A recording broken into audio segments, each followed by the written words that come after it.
안녕하십니까. 오늘 132편에서는 집값이 30-40% 폭락을 했다라고 그래가지고 모 대학의 교수가 이렇게 이제 전망을 하고 또 유튜브를 보면은 많은 분들이 뭐 대폭락을 예견하는데 저희들은 어떻게 보는가 한번 여러분이 참고로 보시기 바랍니다. 혹시 우리 땅꾼대학의 그 제자 여러분들 이거 맞추면 누가 땅 한 평 줍니까? 아니면 이거 틀린다라고 해서 땅 뺏어가요? 말도 안 되는 얘기죠. 이거는 어떻게 되냐, 이 내용을 전망을 하고 그 다음에 과연 이런 시기가 도래하게 되면 우리가 어떻게 대처할 건가, 이거를 준비하는 게 이 강의의 목적이라고 보시기 바랍니다. 지금 얘기한 대로 약 30-40%의 폭락이다라고 그런다면은 지금 나라가 난리 납니다. 현재 조정 국면임에도 불구하고 수도권 외곽에서는 깡통 전세가 일어나는데, 만약에 집값이 현재 전세가율이 약 70%에서 80%라고 그러는데, 만약에 집값이 30-40% 떨어진다, 대한민국 은행은 다 망해야 된다는 얘기예요. 말도 안 되는 얘기죠.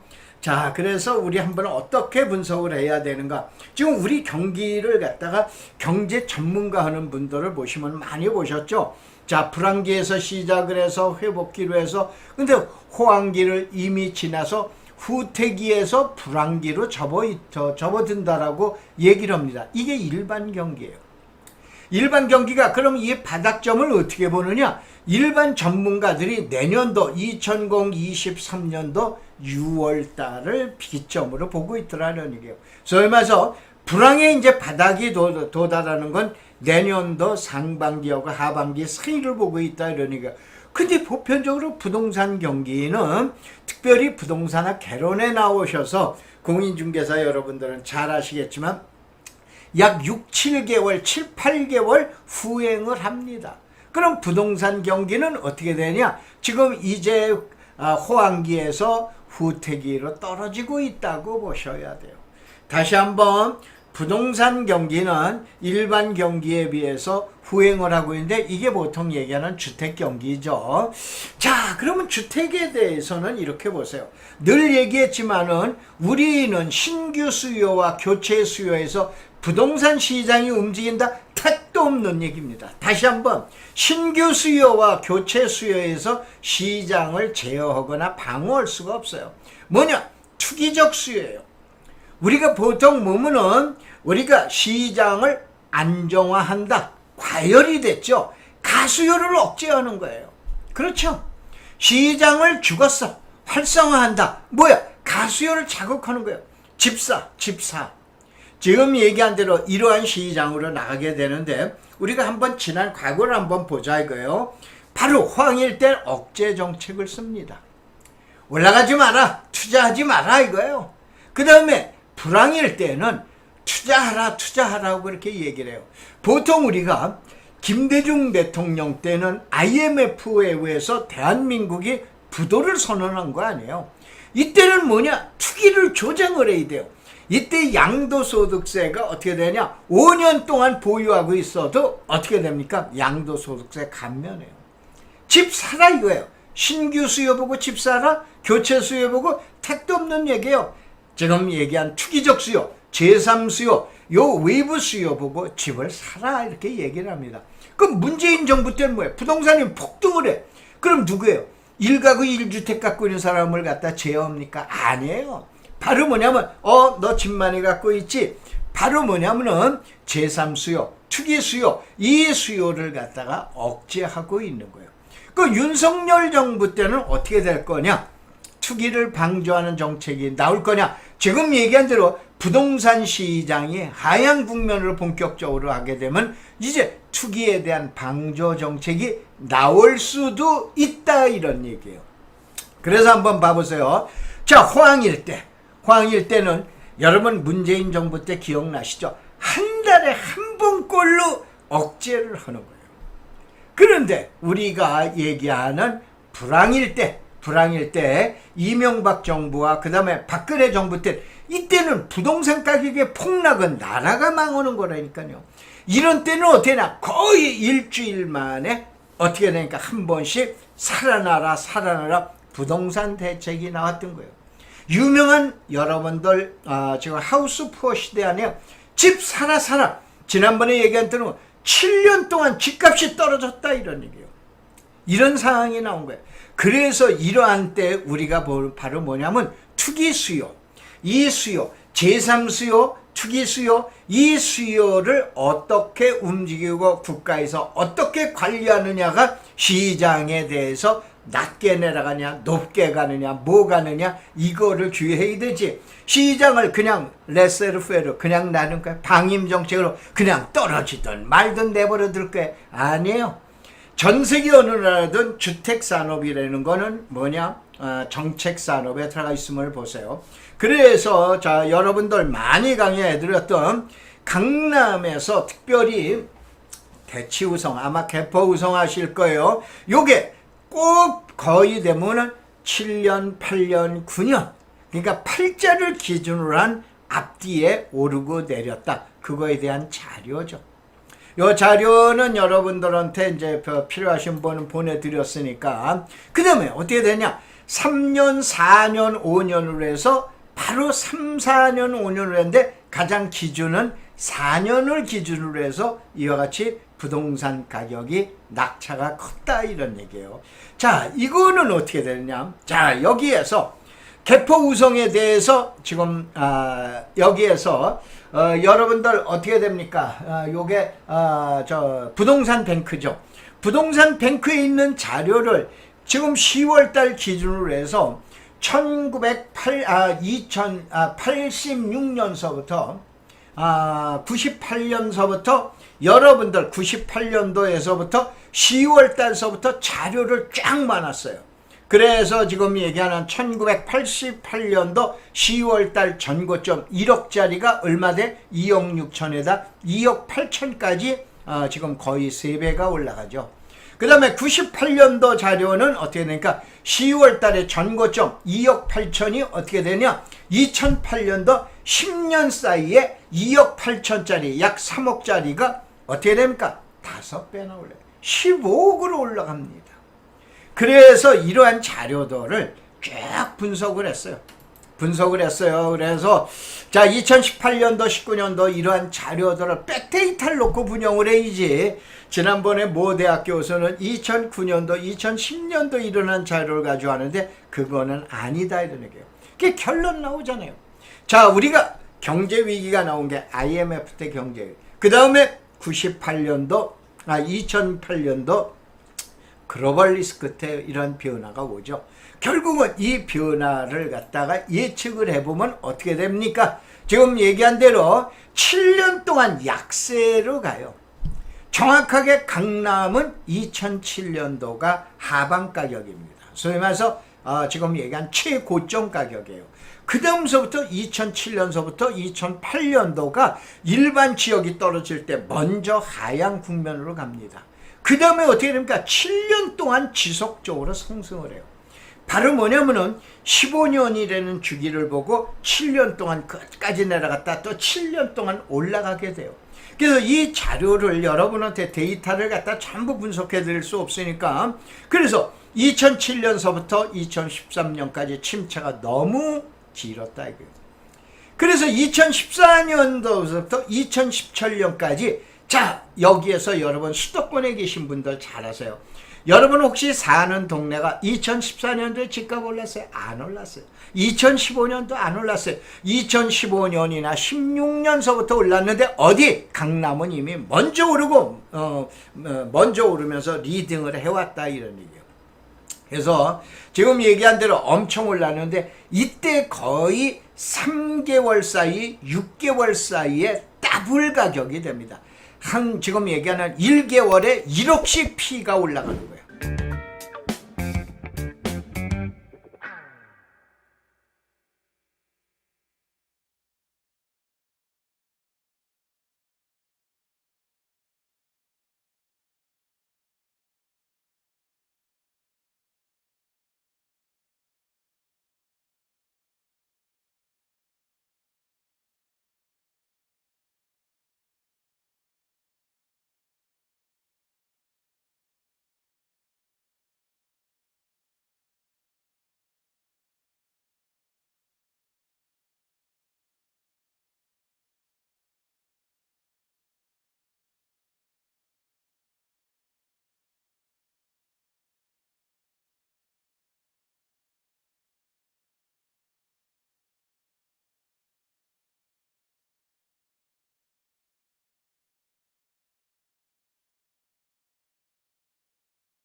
TV에서 이미 강의해 드렸는데 그 다음에 3년 동안 만에 많이 올랐다. 엄청 올라간 거고, 그래서 2017년도에 문재인 정부에서 안 되겠다라고 해서 공급 확대 정책인 제3신도시가 나오게 된 거예요. 알겠죠? 그래서 여러분들 한번 이 내용을 갖다 보시기 바랍니다. 자, 막 오를 땐 강남 혼란만 떠들지 우리 동네는 조용하다, 이런 얘기예요. 아까 얘기한 대로 2014년도를 보자. 강남에는 올라붙이기지.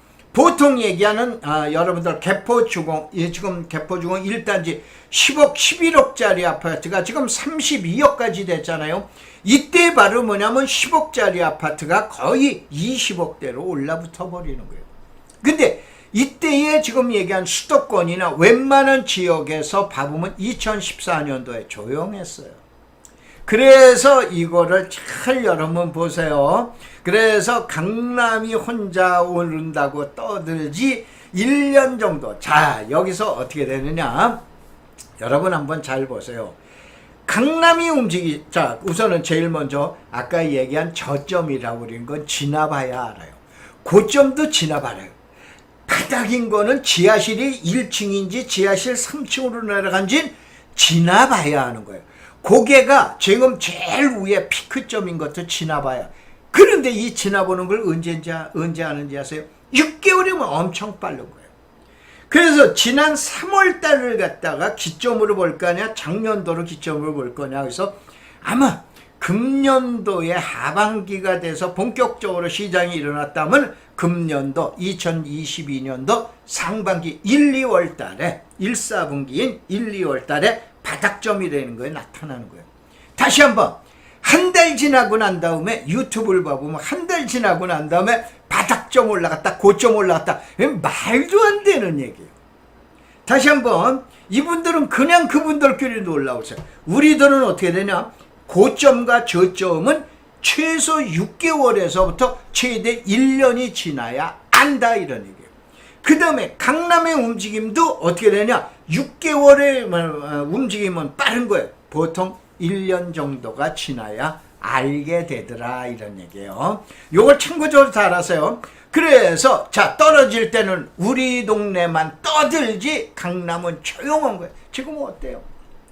우리 동네 떨어진다 아우성 칠 때 강남은 6개월에서 1년 정도는 아유 그래? 나도 떨어져야지 라고 그린다, 이런 얘기예요. 이런 현상은 반드시 가는 게 아니고 여지껏 나타난 그 시장에서의 현상 때문에 얘기하는 거예요. 그러면 자, 결론 가자 이거. 2022년 이후 주택시장 어떻게 될 거냐? 지금 상승 그동안에 7년 동안 상승을 했죠. 결론은 2020년 3월 달을 뭘로 본다? 피크로 본다, 이거. 그럼 이제부터 조정은 어떻게 되냐? 3년에서 4년 정도 갈 거로 본다, 이거요. 그래서 지금 얘기한 대로 어떻게 되나? 변곡점을 금년 3월 달로 전제를 했을 때, 자, 여기서 조정한 대로, 예견한 대로 조정 국면이 오면 7년의 수축, 7년의 상승 국면에서 이제 뭐냐면은 코로나의 저금리 시대가 막을 내리죠. 그 다음에 어떻게 됩니까? 인플레이션에 대한 해지 현상이 일어나지만 지금은 고물가를 잡아야 돼요. 이 물가를 아까 얘기한 대로 경제 전문가들이 잡는 바닥점을 2023년 6월 달로 보는 거예요.